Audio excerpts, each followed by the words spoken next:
What's up guys, Joshua Foster here. It's been a while, but I figured I should do an update on the 6.5 Creedmoor build that I never finished and posted. So now that it's done, I'm gonna take a video shooting it, shoot a couple groups, and it's shooting a lot better than the video I had posted previous to this. So I think you guys will enjoy it. I'm pretty happy with it. I'm here with Malachi from Loud and Proud. What's up? We're gonna just take a quick minute here and shoot because I got an open house to go to later today. Hopefully it's not too windy. I forgot I couldn't find the little fuzzy thing that goes over my microphone because I haven't used this camera in so long. But we got beef. Cows are kind of cool. Cute little beefy beefs. Bro. And we're just gonna shoot it at 100 here. Set this box up. Check my zero. Probably out of zero. Haven't shot it in a while. Okay, so that's what we'll be shooting at, for reference. That's the size, all the way down there. So, let's see what she's got.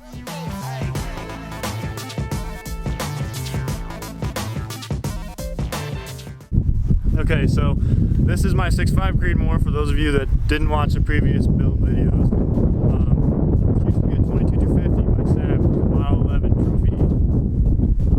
Predator, something or another. Either way, the only thing that's left that was from that 22-250 is this action, and it is now a 6.5 Creedmoor.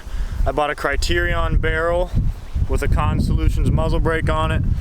I actually didn't buy it that way, but I bought that threaded barrel, and then I bought the Con Solutions muzzle brake for it. I got a Viper PST Gen 2 on here, Vortex, and 10-round mag. What else? This is an XLR chassis. It was one of the few chassis I found that could accommodate for the bolt release on this Model 11 because of the way it is.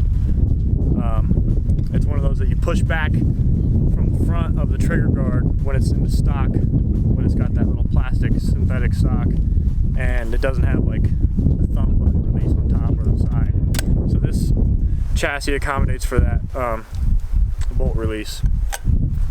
But anyway, that's pretty much it. I think total build price without the scope was $1,400, and she shoots. So we got a little bit of wind today, but should be all right. Shooting already matched. I really like them. They were a good price before COVID. Oh, I shouldn't say COVID on the video. No, it doesn't matter. It's a real stat. It's just the market. It is what it is. So.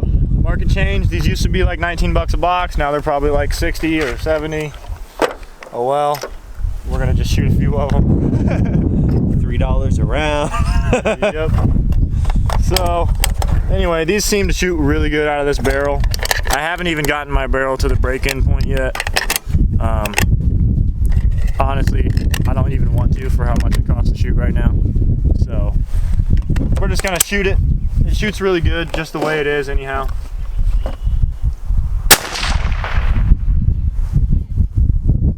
About an inch high. You can see it from there. Yeah.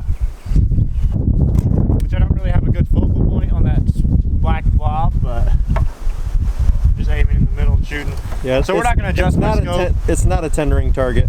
I've got it sighted in for 200 right now because that's where we see groundhogs and coyotes the most from behind the house. So I'm just going to leave it there and run a little group with it.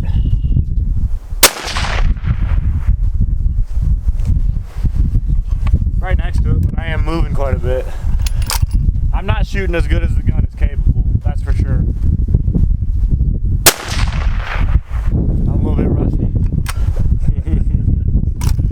But we'll go have a look at those three and then put another dot on there. Do another group. I'm rolling. Alright, so I guess I got a 1-inch group, but I'm moving a ton on that jacket and with the wind, so I got my excuses, but I'm rusty. The gun shoots great. I mean, when I have it in a controlled sled, held still, this thing just shoots almost in the same hole. About like this though, so these two are pretty good. It would just have kept throwing them in that little area. That was me, but it's still 1 inch at 100 yards. And we're gonna shoot one more group. We're gonna shoot for this center triangle. And if I hit it, we'll just shoot the other 2 triangles. Leave it at that.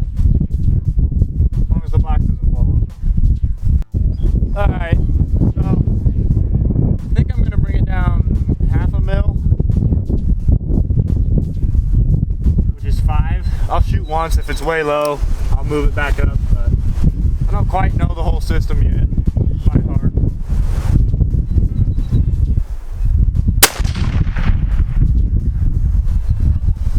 It's a little too low. That should do it.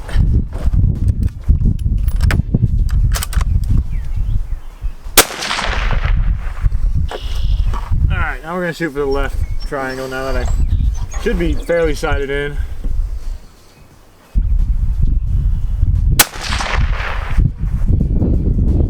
There we go. Alright, so I shot 2 at the middle, basically sighting it in. Then I aimed for the left triangle, I hit the top of it. Now I'm going to shoot the right one.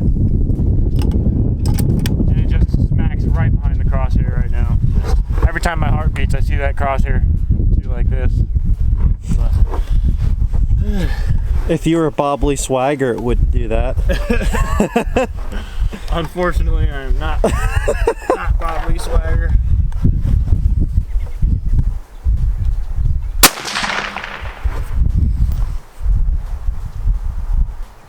Alright, well, I'd say it's pretty good. See if I can shoot that right one again. I changed my mind. Yeah. Satisfied? I gotta give him a 3 group, right? I guess so. Plus, it's fun right now. One is just not going to do it. There's a crosswind up there for sure. I don't think it's going anywhere. I don't know, but it's kind of hard to plug my ears. Okay, I'll shoot.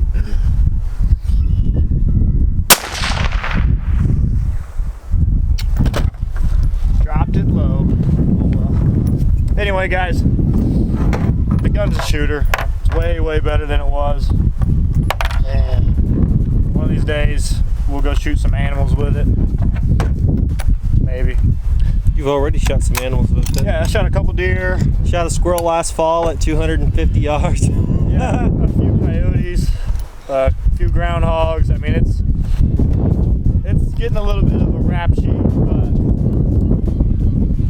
I like it a lot. So let's just go check out that target. It's decent. I'm not that great of a shot, but my booty is soaking wet. I mean, this is adverse conditions, guys. You can't blame me for not shooting in the groove. Got a soaking wet booty and high winds. It's terrible. All I hear excuses. Bob Lee Swagger could have done. Yeah, man, get out of here. Alright, so that's about the limits of my capability today. That one's probably a little bit less than an inch, but not much. So 7/8 of an inch. If we're going center to center, maybe 3/4. So that's not bad. These are my 2 side end shots. I shot was low, I moved it up, was high, then I moved it down again. And I don't know. I move a lot, but this was my second shot. 3rd, 4th, 5th. Anyway, I'd say pretty good for the conditions. yeah, it's actually super windy out, believe it or not. You probably can hear it. I don't have the little fuzzy thing on there. So, that's the 6.5 Creedmoor. Awesome gun. Thanks for watching the other video, if that's where you came from, the one I put the barrel on. If you haven't watched that one, go watch that barrel video of me installing the barrel, because there's not a lot of good ones on YouTube, and I think since that was my first time and I had a list I was following, I think I did a real good job. So that way that you could do it on your own if you like. If you have an old gun that doesn't shoot good anymore and you want to put a new barrel on it. But I talk about everything that I did to it in that video, as far as what barrel I ordered, what type of rifling and whatnot. So anyhow, that's this gun, and if it's the end of the video, I'll catch you on the next one. If it's not, I'll see you in a minute.